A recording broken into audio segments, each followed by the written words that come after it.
Diabetes रे पादर जत्न गोटे इम्पोर्टाट इश्यू। पाद रे कालुआ पड़ी घा ही आम्पुटेसन माने पाद कटा हवा कि गोड़ कटा हवाटा गोटे साधारण घटना। इंडिया रे डायबिटीज जो आम्पुटेसन बहुत अधिका, एक्सीडेंट जो नुह। तेणु यही पाद को आम जदि ठीक रे रखिबा ताले जीवन जाक आम निज पादरे कि निज गोड़े छिड़ा होगी चलवार शक्ति रखिबा।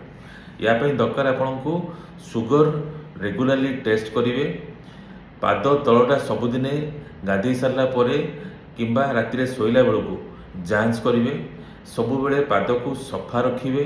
पाद तले जदि किसी बिंडी होची किंबा आम जो माछी आखिया कहूँ कर्न होची ताले इमिडिएटली ता विषय आप गुरुत्व देवे और डाक्तर को परामर्श करेंगे।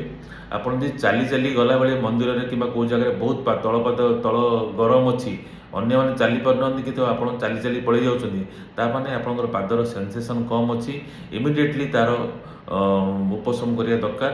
कारण सेंसेसन कम अच्छी माने से नर्व कंडक्शन कमी जाइए कि नर्व परमानेंटली डैमेज हो जाइए। ता पूर्वर रहा थंडा कौन जगह अति जगह बरफ उपर आप चली पड़ाऊँच से सांगे आप चली सीना पड़े कि पाद परमानेंटली डैमेज हो ब्लड सप्लाई भी बहुत कमिज। तो पाद को जत्न नवाक हेले आप रक्त शर्करा अंश को रेगुलाली चेक करने पड़ो। फास्टिंग सुगर 100 तले रहा दरकार। पोस्ट प्रांडियलटा 130 तले रहा दरकार। HbA1c जोटा गोटे टेस्ट अच्छी 3 मासिया टेस्ट सेटा 5.7 कि तलू रहा दरकार।